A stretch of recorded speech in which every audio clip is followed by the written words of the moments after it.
Hello everyone, welcome to let's solve paper. This is Utkarsh Bhargav और आज हम आ गए हैं एपीजे स्कूल नोएडा का सेट बी लेके। So this is the recent unit test and let's get started. So the very first question of this paper was an ARQ. So the assertion is saying that demand deposits are considered as a convenient mode of payment for execution of even high value transactions. Now this sounds correct. Demand deposits क्या होते हैं?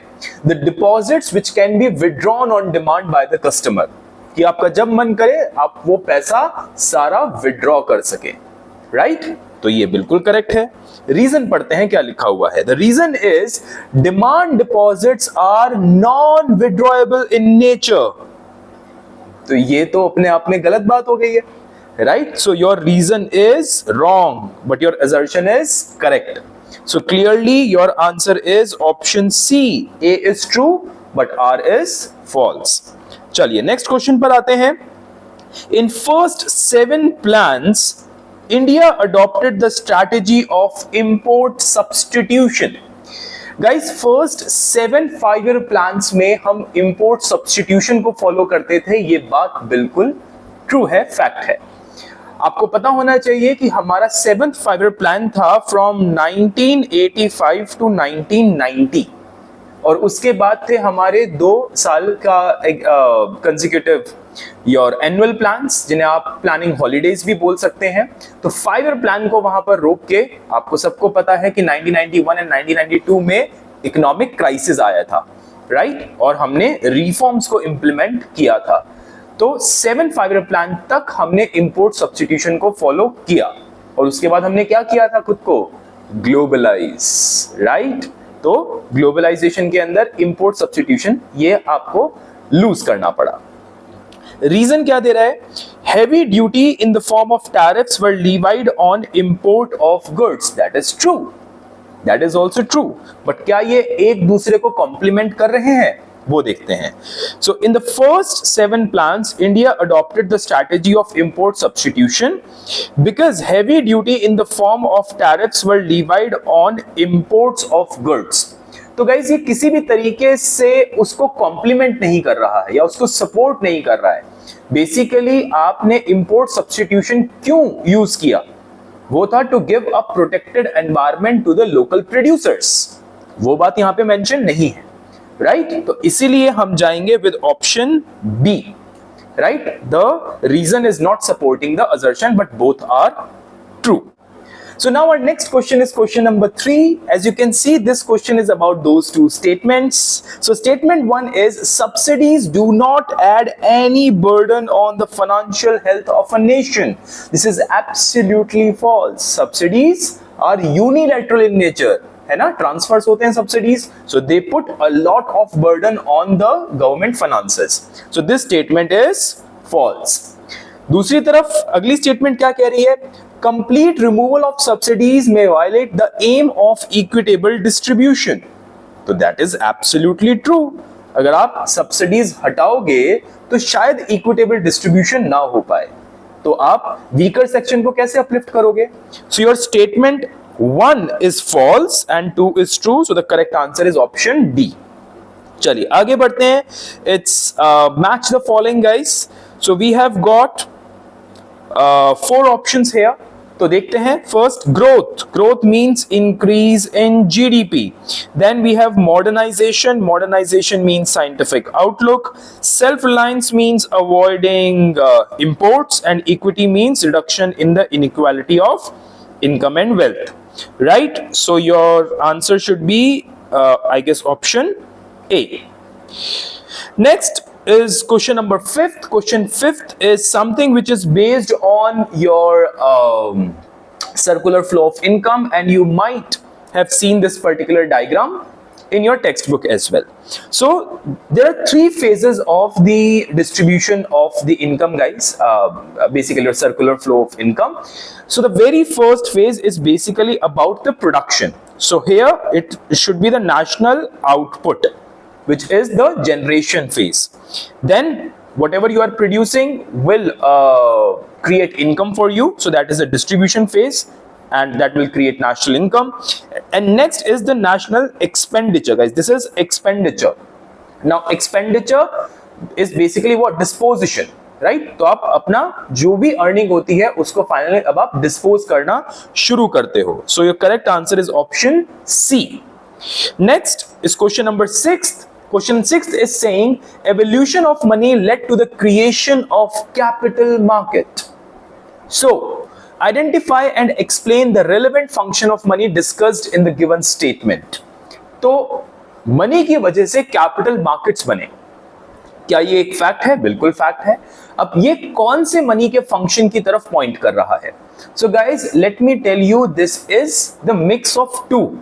First is your store of value. I hope you are aware about this particular function of money. It helps you to it helps you to store the value of your wealth, right? Along with that, you can also mention this particular function as well, and that is your transfer of value, right? So transfer of value. So these are the two basic functions that you can store the value of your wealth in terms of money, you can transfer the value of your wealth in terms of money, and that is something which helps the capital markets to grow, right? अगर आपके पास कोई ऐसी चीज है जिसे आप लंबे time तक रख सकते हो, तो रखने के लिए कोई तो जगह चाहिए, तो बैंक्स बने, right? Next, how should the following be treated in the estimation of national income? तो ये बहुत हमारी पुरानी टाइप है और इसके बहुत सारे क्वेश्चंस आपने ऑलरेडी देखे होंगे, तो जरा इन क्वेश्चंस को भी देखते हैं. फर्स्ट, सर्विसेज प्रोवाइडेड बाय हाउसवाइफ्स. So guys, since it is a non market activity, so it will not be included, so not included. Next, computer installed in an office. So of course आपने जो भी अपना computer वगैरह कुछ भी खरीदा है, that is a kind of capital formation for you. So that is an investment and you will include it, right? Guys, ये थोड़ा सा complicated बनाया जा सकता था अगर आप ये लिख देते से computer installed by a computer firm. Let's say कि अगर ऐसे लिखा हुआ है HP is using its own laptops in their offices, तो क्या? तो भी आप उसको include करते, लेकिन आंसर में क्या लिखते हैं आप? The imputed value of those computers will be included. Right? Next, mobile sets purchased by mobile dealer. Guys, this is an intermediate good, so it will not be included. Right? चलिए next question पर आते हैं. RBI cut repo rate to 4.4%. Guys, what is repo rate? Repo rate is the rate at which the central bank give loans to the commercial banks for short period of time. The lowest in the last 15 years. Also, it reduced CRR. What is CRR, guys? CRR is the part of the deposits which all the commercial bank needs to park with the central bank. So that is your CRR. Maintained by the banks for the first time in over 7 years. CRR for all banks was cut by 100 basis points to release 137 lakh crores across the banking system. RBI Governor Shaktikanta Das predicted a big global recession and said India will not be immune. It depends how India responds to the situation. Aggregate demand may weaken and ease core inflation. The question is about the cause and its consequence behind this type of action plan of RBI. तो guys आप जरा ये देखिए कि आपका repo rate कम किया गया है. रेपो रेट कम करने का मतलब क्या है? कि सेंट्रल बैंक ने एक तरीके से लोन पर डिस्काउंट कर दिया है, यानी कि अब लोन सस्ते में मिल रहा है. लोन सस्ते में मिलने का मतलब क्या हुआ? कि आरबीआई चाहती है कि कमर्शियल बैंक ज्यादा लोन ले, तो that is a phase of monetary easing. तो उस टाइम पर वो ज्यादा फंड्स मार्केट्स में इंजेक्ट करना चाहते हैं. तो कंट्री में क्या चल रहा है आपका? Recession, right? अगर आप इसके सेट ए की वीडियो देखेंगे तो वहां पर ओपन मार्केट ऑपरेशंस के बारे में हमने बात की थी और वहां पर इन्फ्लेशनरी सिचुएशन पॉइंट की गई थी. यहां उसका उल्टा है, दूसरा सेट है ये, तो यहां बात की गई है रिसेशन के बारे में. कॉन्सिक्वेंस क्या होगा इसका? इसका कॉन्सिक्वेंस ये होगा कि मार्केट में लिक्विडिटी बढ़ जाएगी और ये रिसेशन की जो आपकी सिचुएशन है कंट्री में वो कंट्रोल में आ जाएगी, right? So that is the answer of this question. Now look at question number 9th. It is a numerical. Question number 9th is saying that in an economy following transaction took place. Calculate value added by firm A, firm B and the GDP of the economy. Right? तो पिछले set में भी एक value added method का question था, अभी भी उसी के ऊपर है. तो देखते हैं. सबसे पहले गाइज हम फर्म ए का निकालते हैं GVA-MP. तो GVA-MP कैसे निकलता है? VOO minus IC. What is VOO? Value of output. Value of output is the addition of sales and change in stock. Sales plus change in stock. तो देखते हैं फर्म ए की क्या क्या सेल्स हैं. पहले तो फर्म ए की सेल्स है, फर्म ए ने बी को बेचा 80 करोड़ में, प्लस सी को बेचा 50 करोड़ में, प्लस हाउस होल्ड को बेचा 30 करोड़ में, and goods of value ₹10 crore remain unsold. तो ये क्या हो गया आपका? Change in stock. तो sales plus change in stock.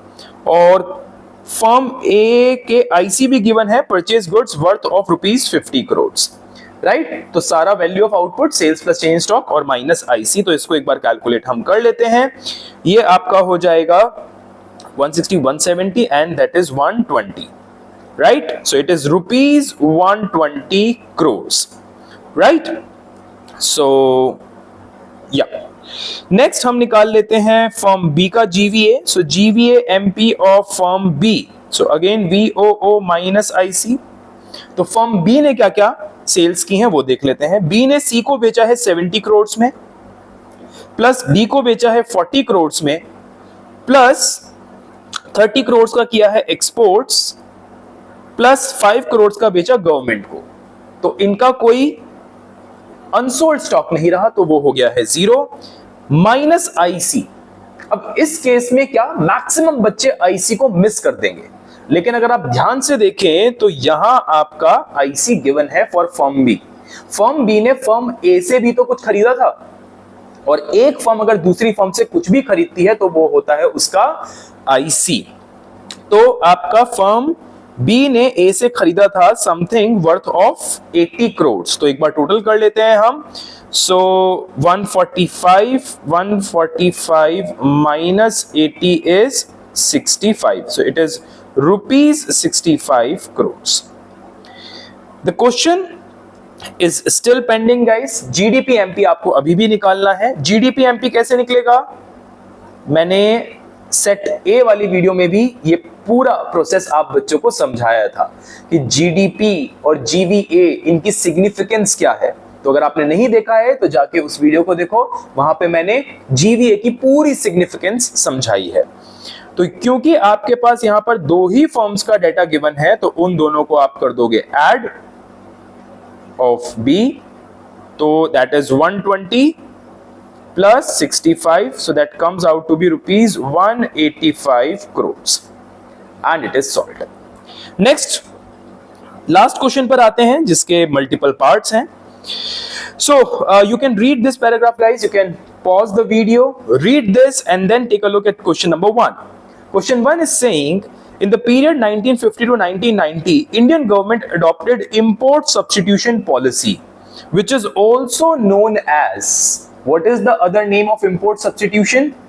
Guys, it is inward looking trade strategy. जो यहां आएगा inward looking trade strategy, कि बाहर देखने से पहले जरा कंट्री के अंदर देखो, शायद वो प्रोडक्ट आपको कंट्री के अंदर ही अवेलेबल हो जाए. That is the import substitution. To protect what? To protect your domestic industries. घर की इंडस्ट्रीज को सेव करने के लिए या उनके कंपटीशन को रिड्यूस करने के लिए, उनको एक ककून बना के देने के लिए ये पॉलिसी ऑप्ट की गई थी. Then question number 2, permits were not the only barrier to imports. Explain the other barriers imposed by Indian government to implement import substitution policy. तो परमिट्स के अलावा कौन से बैरियर थे? गाइस, परमिट के अलावा 2 बैरियर्स और थे. कौन कौन से? Tariffs and quotas. Right? Tariff क्या होते हैं?